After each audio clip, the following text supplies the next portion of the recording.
artikel jurnal yang lain yang menyebutkan bahwa untuk menghindari yang namanya Zoom fatigue ini, kelelahan berinteraksi dengan Zoom, dengan pembelajaran online ini, ada tipsnya, ya, strategi yang disarankan, ya. Di antaranya itu pengaturan kamera. Pastikan memang menghadap betul dengan orang yang sedang berbicara, ya. Jadi bukan setengah-setengah atau jidatnya aja gitu, ya. Atau apalagi nggak sama sekali begitu, nggak sama sekali itu pasti nggak optimal ya pembelajarannya, ya. Kemudian pastikan visible, ya, orangnya kelihatan tadi, ya. Makanya kalau saya ada kelas terus dia ada di kendaraan, udah saya bilang tutup aja. Berarti memang tidak siap, daripada konsentrasinya terganggu akhirnya kecelakaan gitu, ya. Kalau Pak Dekan lebih strict lah, dikeluarkan, dan saya nggak tahu itu bisa harus ngulang tahun depan atau bagaimana. Pak Fakih kan cukup strict ya untuk urusan yang begini biasanya. Aktif facial and body response. Jadi kalau ada yang menurut Anda menarik gitu, ya, atau pengetahuan baru, bolehlah sedikit anggu-anggu. Kalau nggak setuju dengan pernyataan dosennya yang sedang bicara, juga boleh geleng-geleng. Nggak benar Bapak. Yang saya baca nggak begitu. Atau kalau ada sedikit jokes bisa merespon dengan senyum, dan seterusnya. Jadi interaksinya itu benar-benar seperti sedang berhadapan. Pastikan lingkungannya lebih terjaga gitu, ya. Kondisinya kalau yang di dalam kamar itu biasanya lebih mendukung dibandingkan dengan yang di luar ruangan. Reducing multitasking and notification ini juga penting. Gadget HP-nya itu agak dijauhin dulu. Kenapa? Sebentar nanti Reisita ini ada ininya, ada notifikasi Shopee katanya. Udah tergoda itu buka HP-nya. Waduh, ada flash sale apa lagi nih ya Nadia, ya. Gitu. Kira-kira di JDID begitu, ya, dan macam-macam yang lainnya. Intinya hadir dan belajar di sini, ya, ditekankan. Ini jurnal tentang otak loh. Jadi yang bicara ini ilmiah banget. Jadi otaknya akan lebih mudah untuk menerima kalau kesiapan lingkungannya pembelajaran online ini dipatuhi. Oke, itu wawasan, ya. Artinya tuntutan dari dosen untuk teman-teman itu hadir secara aktif dengan menampilkan wajah itu bukan tidak beralasan, ya, supaya teman-teman juga nggak capek, dosennya juga nggak capek. Perkara kita mau buat singkat pertemuannya ya boleh juga, tapi sepanjang prosesnya sedang berlangsung, hadirlah, ya. Oke, kita masuk ke pembahasan, ya. Apa mata kuliah kita? Perbandingan sistem kenegaraan, ya. Perbandingan sistem kenegaraan. Yang belum gabung ke V-Class silahkan gabung. Saya share screen ini.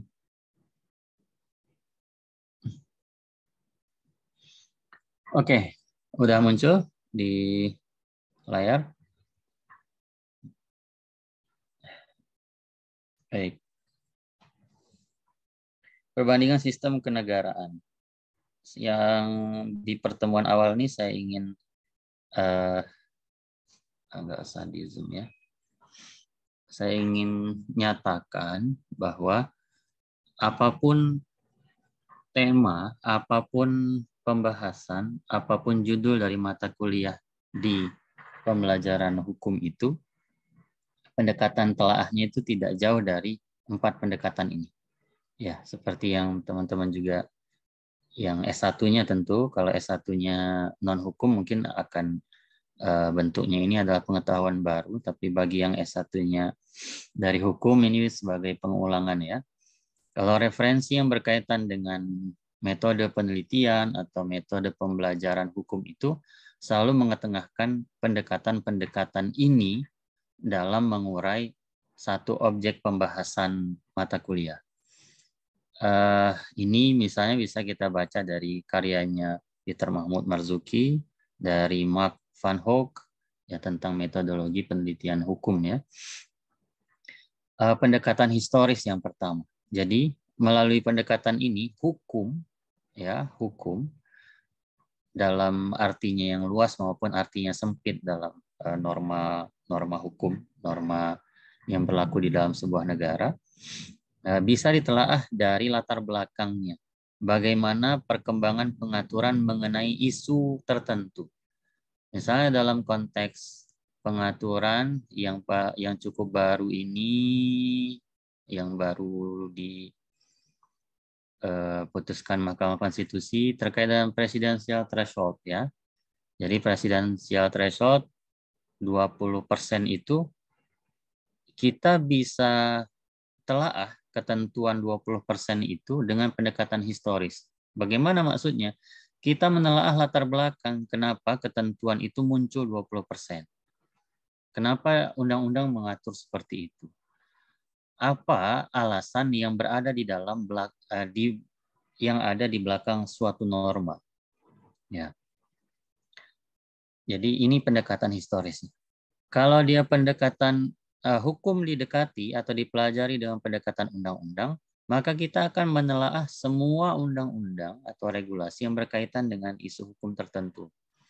Jadi misalnya tadi presidensial threshold, maka kita harus mengurai seluruh peraturan perundang-undangan yang berkaitan dengan pemilu, yang berkaitan dengan partai politik, yang berkaitan dengan pemilihan presiden, kenapa diperlukan adanya presidensial threshold itu, apa alasannya atau bagaimana struktur ya, bagaimana struktur. Kalau alasan tadi kaitannya dengan historis.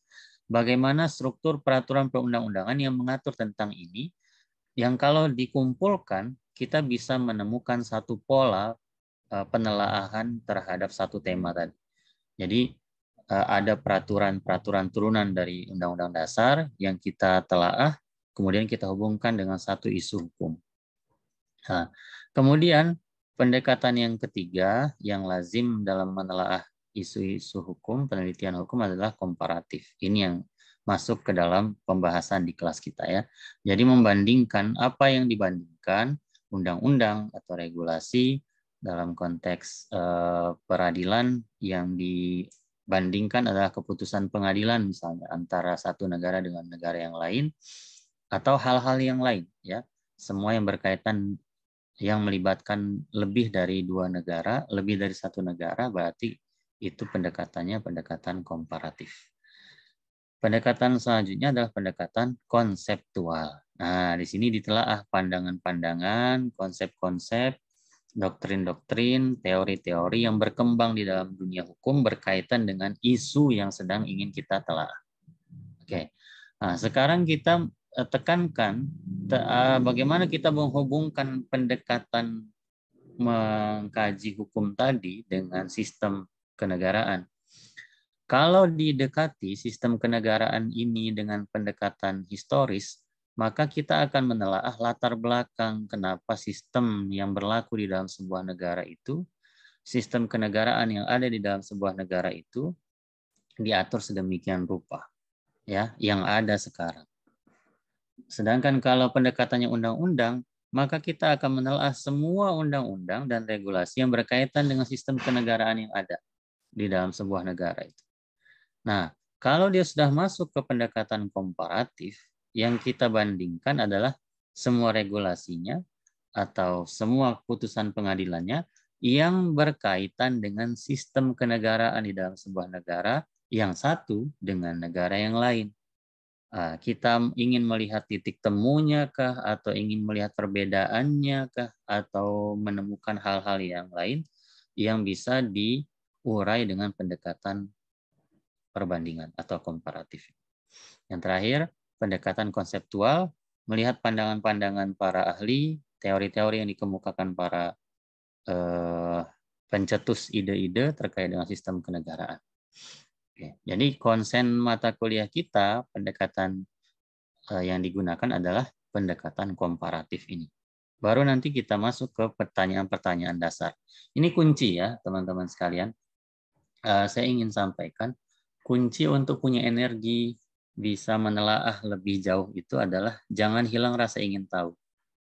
Jadi kalau kita baru memulai misalnya mata kuliah perbandingan sistem kenegaraan, maka bangun dan susun rasa ingin tahu itu sejak awal. Pastikan ada pertanyaan-pertanyaan yang teman-teman tulis, dan nanti dipersiapkan, dan pastikan selesai mata kuliah ini kita lalui, semua pertanyaan itu terjawab. Nah, rasa ingin tahu itu yang memastikan teman-teman punya energi untuk terus kuliah, punya energi untuk terus menelaah referensi-referensi ya. Saya ingin kenalkan misalnya, saya tutup dulu di sini ya. Saya tutup juga virtual background biar mudah untuk. Oke, saya masih di ruangan kantor ya. Misalnya gini, kalau kita mau menelaah, saya punya setidaknya di atas meja ini 6 ya, 6 buku yang berkaitan dengan komparasi. Oke, yang pertama ini, misalnya ya, Comparative Government and Politics. Oke, perbandingan sistem kenegaraan S2. Nah. Sore banget. Oke, ini ya misalnya ya. Ini salah satu buku yang saya rujuk, Comparative Government and Politics dari Rothbard and Martin Harrop, an introduction 6th edition ya, paragraph. Ini satu misalnya ya. Oke, maaf bukan YouTuber jadi mengatur kameranya ya. Oke, yang selanjutnya. Nah, ini ada punya Kenneth Newton dan Pandit, Foundation of Comparative Politics. Ya, politics ini diterjemahkan sebagai negara, ya, negara maupun sistem politik. Ya, jadi perbandingan sistem kenegaraan. Kemudian ada ini yang langsung berkaitan dengan hukumnya, ada Maurice Adams dan Jacob Bonhoeffer, Practice and Theory in Comparative Law, pendekatannya komparatif. Ini kalau yang khusus berkaitan dengan hukum kenegaraan, Comparative Constitutional Law, ini lazim ya. Axel Azom ini harusnya sudah terbiasa ya. Bukunya Tom Ginsberg. Kemudian Comparative Law in Changing World. Nah, ini juga ya. Peter de Cruz, profesor di Stanford University. Kalau sudah bicara konteksnya global, ada bukunya Comparative Law in a Global Context-nya. Ini udah perbandingan negara-negara spesifik Asia dan Afrika ya, Werner Menz. Ini yang dasar-dasar. Jeffrey Samuel, Introduction to Comparative Law, Theory and Method. Semuanya perbandingan. Terakhir, kalau yang khusus berkaitan dengan sistem pemerintahan, ini buku dasarnya ya, Jose Antonio Sebab, Presidentialism, Parliamentarism, and Democracy. Energi kita, saudara sekalian, menghabiskan bacaan-bacaan tadi, telaah terhadap referensi itu, akan mudah habis kalau kita kehilangan rasa ingin tahu. Ya, jadi rasa ingin tahu itu yang jadi modal. Nah, makanya penekanan saya setiap kali memulai kelas adalah pastikan rasa ingin tahunya terbangun sejak awal dan pelihara rasa ingin tahu itu supaya perkuliahannya nggak jadi beban, tapi jadi tantangan. Oke, kembali ke sini. Nah, kalau kita menelaah tentang perbandingan sistem kenegaraan, hadirkan sedasar mungkin pertanyaan-pertanyaan yang ingin kita telaah. Misalnya, pertanyaan dasarnya adalah mengapa membandingkan? Apa kira-kira esensinya kita perlu membandingkan sesuatu dengan yang lain? Jadi, tema besarnya apa? Lalu hadirkan pertanyaan-pertanyaan dasar berkaitan dengan ini. Karena tema besar kita adalah perbandingan sistem kenegaraan, maka awali dengan pertanyaan mengapa membandingkan? Apa sih kira-kira esensinya untuk membandingkan itu, Mbak Else Meli? Apa kira-kira? Ya, Pak. Ah, apa esensinya membandingkan? Kenapa?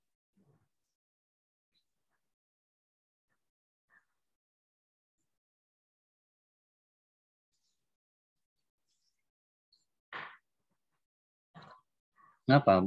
Eh, eh, mengapa membandingkan?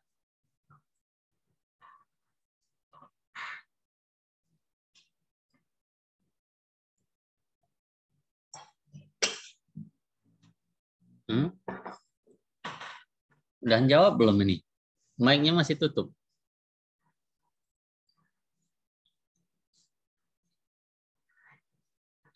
Belum? Ya, maaf, Nah, Pak. Suaranya kurang jelas, Pak, tadi. Terkendala koneksi, Pak. ah.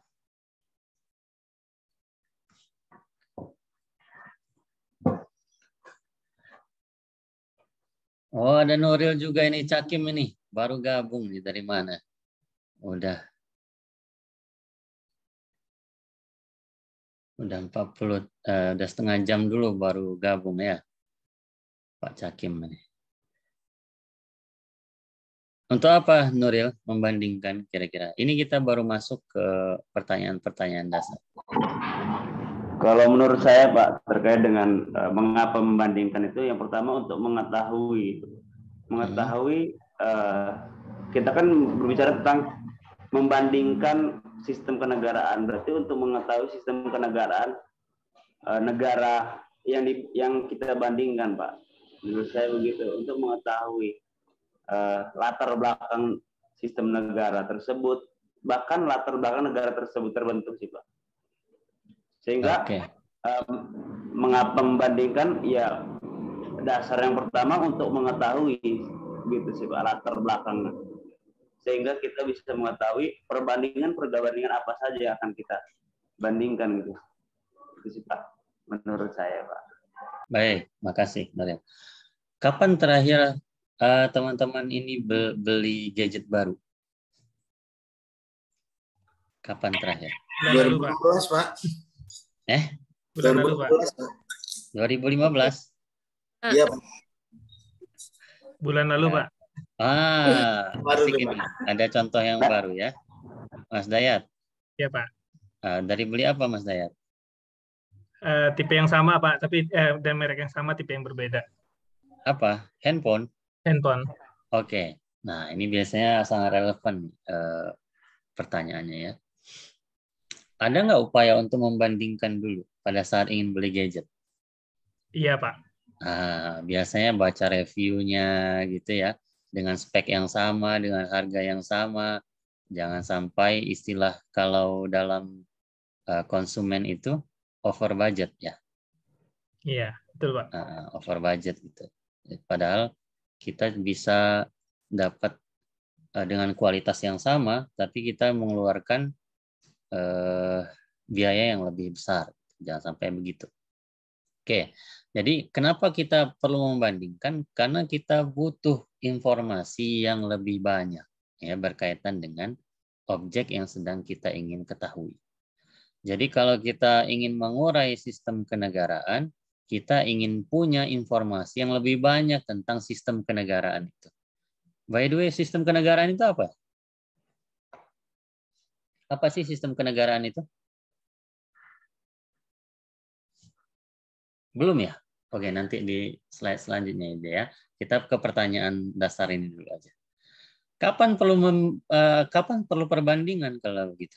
Kalau tadi Mas Hidayat perlu perbandingan saat dia mau beli gadget baru, mau ganti gadget. Nah, kira-kira kalau dalam konteks kenegaraan, kapan perlu membandingkan? Saat sistem yang ada itu ingin diperbarui. Ya, kira-kira begitu. Atau ingin dibuat perbaikan minimal. Kalaupun tidak diperbaiki secara utuh, tapi ingin diperbaiki beberapa bagiannya. Nah, barulah masuk ke pertanyaan siapa yang harus membandingkan. Nah, siapa ini? Bisa peneliti, bisa yang menjadi bagian dari lembaga-lembaga pemerintahan dalam konteks kenegaraan, misalnya para pejabat ya di lingkungan lembaga-lembaga negara, ada istilah studi banding gitu ya. Itu biasanya jadi senjata untuk jalan-jalan gitu ya, anggota-anggota dewan maupun dari pemerintahan, dari kementerian. Oh, sedang ke Swiss ngapain? Lihat cara bagaimana birokrasinya berjalan dengan baik gitu. Udah ada Zoom. Ya nggak? Ini aja kita paling jauh di mana sih ini? Mas Dani di mana nih, Mas Dani?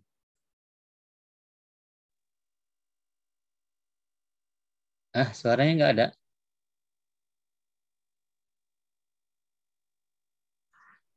Sorry. Suaranya nggak ada di saya atau semuanya? Mas Semuanya, Dani? Pak. Oh, semuanya. Semuanya. Tuh. Mic-nya berarti bermasalah tuh, Mas Dani. Kita yang paling jauh di mana nih? Rata-rata di Bandar Lampung ya? Iya, Nggak Pak. ada yang... Iya, Pak. Di Timur, Pak. Lampung Timur? Ya. Oh, Lampung Timur. Ya. Bagaimana perkembangan Lampung Tenggara? Udah ada pergerakan lagi? Itu mau pecah. Lampung Timur tuh mau pecah tuh jadi Lampung Tenggara itu.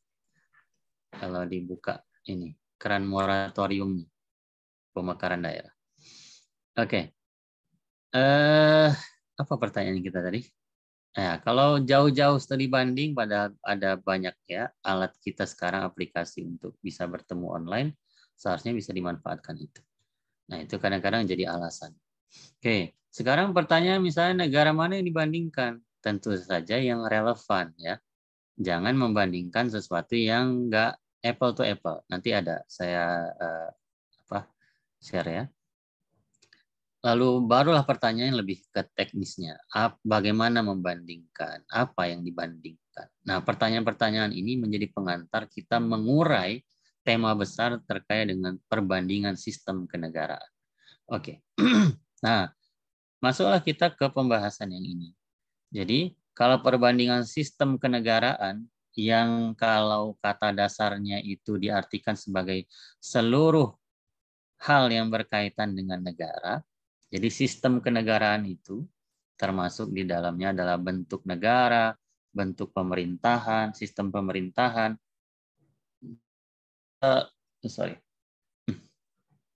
Nggak perlu kita urai lagi ya, atau perlu kita ulang. Apa bedanya bentuk negara, bentuk pemerintahan, dan sistem pemerintahan?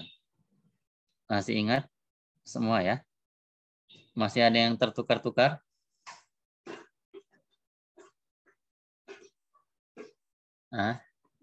Kalau bentuk negara itu apa?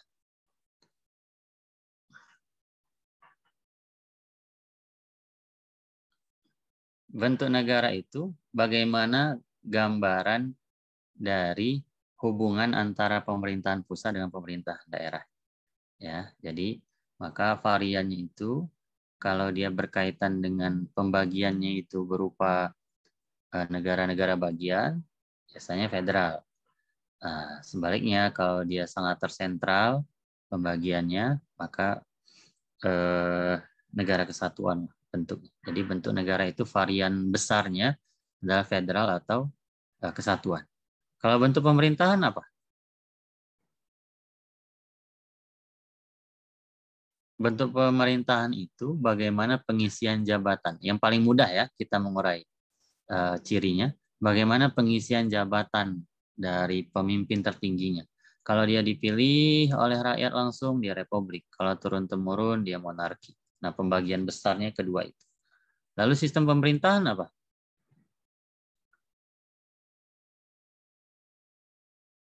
Ini kelas silent ini. Hubungan, Pak. Terkait bicara hubungan legislatif, eksekutif, yudikatif. Oke. Yudikatif kita keluarkan karena dia kekuasaan yang merdeka dan independen ya. Maka kita akan melihat hubungan antara kekuasaan legislatif dengan eksekutif. Jadi semakin dia dekat dengan, semakin eksekutif itu terdampak oleh legislatif, maka dia parlementer. Sebaliknya, kalau eksekutifnya semakin bisa jauh dan tidak tergantung dari legislatif, dia presidensial. Nah, ini semua berkaitan dengan sistem kenegaraan. Ya, pertanyaan-pertanyaan di sini. Nah, sistem kenegaraan itu menyangkut bentuk negaranya, bentuk pemerintahan, sistem pemerintahan. Nah, begitu juga kalau pembicaraannya berkaitan dengan wilayahnya, bagaimana wilayahnya dibagi, bagaimana pembagian antara negara bagian dengan negara federalnya. Kalau dalam konteks negara kesatuan, bagaimana pemerintahan pusatnya membagi kewenangan antara pemerintah daerahnya, provinsi, kabupaten, kota, dan seterusnya. Bentuk-bentuk penyelenggaraan negara. Bagaimana hak-hak rakyatnya. Jadi sangat luas. Di sistem kenegaraan ini menyangkut semua hal yang berkaitan dengan negara. Termasuk tentu saja dalam konteks lembaga negaranya, kelembagaan negaranya, birokrasi negaranya, dan seterusnya.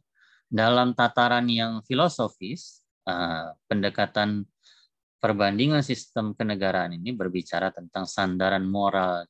Adakah pembicaraan-pembicaraan yang berkaitan dengan hal-hal yang fundamental dalam negara itu yang bisa dibandingkan dengan apa yang dimiliki oleh negara lain? Ya, jadi misalnya kalau kita Indonesia punya konsep Pancasila, apakah dia bisa dibandingkan dengan apa yang sedang berlangsung sekarang di negara-negara bersistem yang punya ideologi komunis misalnya? Apa nih yang layak gitu ya? Nah, tentu pertanyaan tolok ukurnya apa lalu membandingkan ini? Ya, kalau kita lihat di gambar yang ini kan nggak layak untuk dibandingkan ya antara apel dengan jeruk. Akhirnya kesimpulannya, oke, kita sama-sama buah ya, karena nggak ada lagi yang bisa dibandingkan ya. Jadi nggak apple to apple. Nah, istilahnya itu berangkat dari sini. Di perbandingan apple to apple itu ya karena harusnya sepadan antara yang dibandingkan dengan pembanding. Ya. Jadi tolak ukurnya apa? Kalau sistem kenegaraan antar negara sangat berbeda, maka kesamaan ciri negara menjadi syarat relevansi perbandingan. Nah, misalnya kesamaan bentuk negaranya, ya, atau kesamaan bentuk pemerintahannya, kesamaan sistem pemerintahannya, atau kesamaan rumpun rasnya. Mungkin dia sangat beragam atau dari etnis-etnis yang sama gitu ya, atau jenis-jenis dari ragam etnisnya itu sangat luas dan seterusnya ya. Maka kalau kita kutip dari pernyataannya Prof. Saldi Isra, tidak mungkin perbandingan itu sifatnya terlalu luas. Ya, perbandingan itu lazimnya bentuknya adalah komparasi mikro. Jadi membandingkan isi aturan hukum negara lain yang spesifik dengan aturan yang sedang kita teliti. Atau kalau dia benar-benar baru, dia dalam rangka untuk mengisi kekosongan hukum yang kita miliki di negara kita. Jadi teman-teman hari ini sedang menyusun tesisnya masing-masing ya. Menyusun tesisnya masing-masing.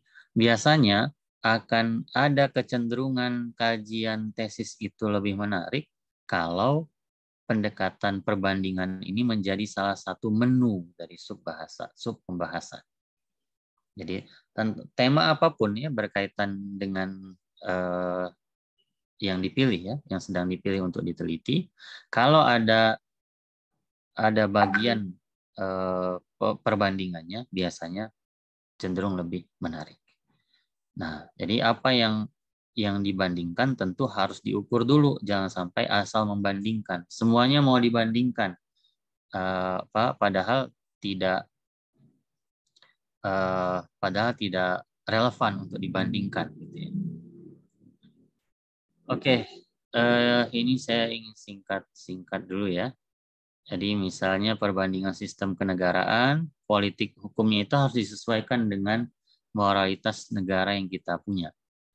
Jadi kalau menurut Sean Bodin ini negara merupakan lokus kekuasaan yang dapat dilembagakan dalam berbagai cara, artinya pilihan-pilihan dalam mengelola negara itu variannya bisa sangat luas, maka filsafat negara yang dimiliki oleh negara tersebut menjadi pemandu kebaikan segala sesuatu dalam entitas tersebut.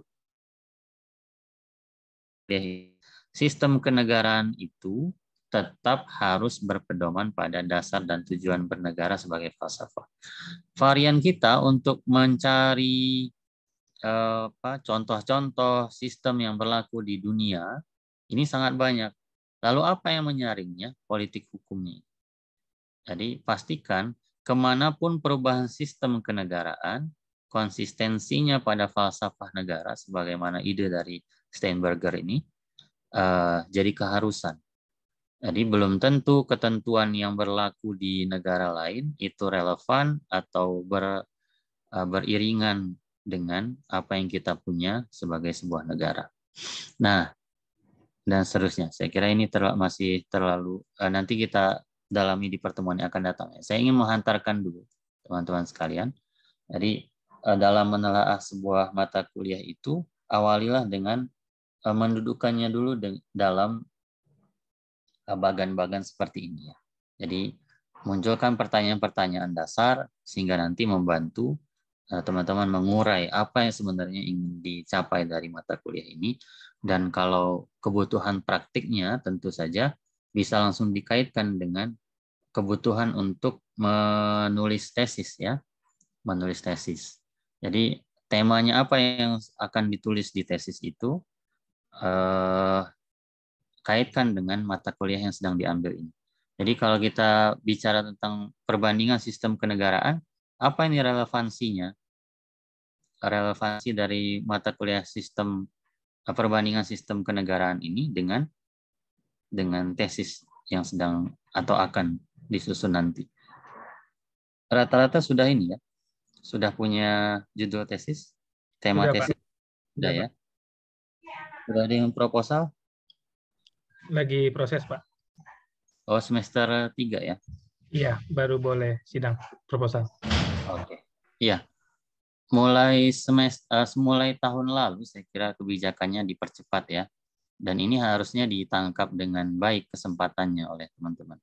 Jadi kalau sudah diperbolehkan untuk menyusun sejak semester 2 ya garap. Hidup ini kan nggak jauh-jauh dari kunci. Kalau mau jadi terdepan mulai duluan kan. Itu ya. Kunci menjadi terdepan tuh mulai duluan. Kalaulah MotoGP itu ada yang diperbolehkan mulai duluan, dia pasti menang duluan. Saya bukan dengan maksud untuk besar kepala ya, tapi saya sering menyebutkan ini untuk menyemangati. Saya menyelesaikan S2 di UGM itu 2010 dalam waktu setahun 4 bulan asli. Setahun 4 bulan.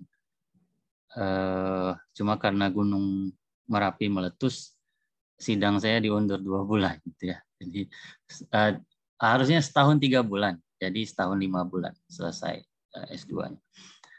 Nah, itu memang sejak semester 2 itu sudah meyakinkan diri bahwa apa yang akan ditulis dalam tesis itu belum ada yang meneliti, ataupun kalau sudah ada, yakin perbedaannya itu bisa dipertanggungjawabkan di depan pembahas. Alhamdulillah, jadi termasuk lulusan yang tercepat kala itu. Nah, ini juga saya yakin kebijakannya sudah digulirkan dengan sama di Unila. Jadi respon itu dengan segera menyusun. Jangan kasih kendor, karena setiap perpanjangan waktu kan berkorelasi langsung dengan besaran rupiahnya kan ya. Semakin lama ya semakin banyak juga ini menyumbang untuk kesejahteraan Unila. Oke, ini pemanasan kita di mata kuliah ini. Saya berharap nanti telah kita bisa lebih enak ya. Dan tentu agar diskusinya lebih menarik di kelas itu butuh baca dulu. Gitu ya. Buku-buku 8 buku yang saya tunjukkan tadi tidak untuk dipinjamkan. Boleh minta RPS-nya nggak Pak? Oh, RPS-nya minta ke ini aja. Mas Rohim. Oh, iya. Minta ke Mas Rohim ya. Jadi 8 buku tadi tidak untuk dipinjamkan karena saya agak strict ini untuk pinjam-pinjamin ke mahasiswa. Punya pengalamannya cukup buruk ya. pinjam itu udah nggak jelas lagi. Bahkan covernya pun udah banyak tumpahan kopi begitu ya, macam-macam gitu. Jadi hanya untuk ditunjukkan dan nanti silahkan cari sendiri itu ya bukunya. Apalagi Pak, sekarang boleh kan, nanya nggak Pak? ya silakan. Tadi kan ada di slide Bapak itu ada untuk indikator membandingkan itu salah satunya kita nggak boleh terlalu luas ya Pak. Harus lebih mikro gitu, lebih spesifik gitu. Kalau kita pakai istilah bahwa membandingkan apple to apple itu kan sebenarnya makro Pak, bentuk kan. Sebenarnya kalau secara mikronya kan unsur-unsur yang terkandung dalam buah itu yang bisa dibandingkan gitu. Antara jeruk dengan apple kan Pak. Gitu. Nah kalau kita bawa ke negara kita kan suka kalau dalam perdebatan tuh kita lihat suka dibilang gini, jangan samakan Indonesia dengan negara A, kita tuh kan berbeda gitu. Selalu menganggap kita itu tidak bisa dibandingkan gitu. Misalkan terkait misalkan yang heboh sekarang nih tentang kesejahteraan sosial misalnya gitu ya kan yang lagi hangat sekarang yang 56 tahun itu Pak. Kan suka membandingkan dengan Jerman dan yang lain-lain gitu. Yang sama gitu, yang masanya sama, tetapi model aplikasinya berbeda gitu Pak. Nah, tapi kan kadang pernyataannya jangan dibandingkan kita dengan negara yang lain, kita kan berbeda. Kadang-kadang saya agak tergelitik apa bedanya kita belum siap atau kita secara kenegaranya belum siap dengan sistemnya. Karena yang kita buat ini kan bukan barang baru kan Pak. Kita juga meniru dari negara lain yang tadi hasil dari jalan-jalan itu, kemudian dibawa ke Indonesia, kemudian diterapkan, tetapi tidak penuh gitu. Nah ini bagaimana menyikapi, kan ini perbandingan kan Pak gitu. Bahwa perbandingan itu kan pasti ada sesuatu yang sama, bentuk negaranya, sistem negaranya, kemudian culture ya Pak. Ya, misalkan Asia dengan Barat kan cukup berbeda. Kemudian barulah kita tarik ke dalam bentuk tatanan kenegaraan. Kemudian kita turunkan dalam bentuk peraturan. Kemudian kita turunkan lagi dalam bentuk sistem yang lebih kecil kan Pak. Nah, artinya bahwa kita bukan satu-satunya yang tidak bisa dibandingkan dengan negara lain gitu.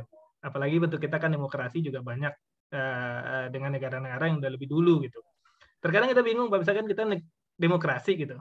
Demokrasi itu salah satunya adalah kebebasan berekspresi dan kebebasan berbicara gitu. Tapi kalau kita lihat di negara kita malah nggak ada, bisa gitu.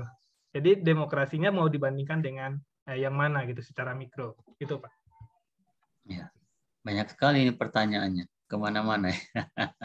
Ya bagus. Jadi sudah ada bahan-bahan yang ingin ditelaah ya. Poin saya respon singkat dulu ya, bahwa globalisasi sekarang ini memudahkan kita saling mengadaptasi. Ya, jadi prinsip ATM itu adaptasi, tiru, modifikasi ya. Amati, tiru, modifikasi itu berlaku dalam semua aspek kehidupan, termasuk dalam penyelenggaraan kenegaraan. Makanya kalau dinyatakan bahwa jangan dibanding-bandingkan, itu sebenarnya bukan karena kita belum tentu ya, karena tergantung konteksnya. Belum tentu karena ketidaksamaan kita, melainkan kesiapan pengambil kebijakan saja untuk mengadopsinya dalam regulasi.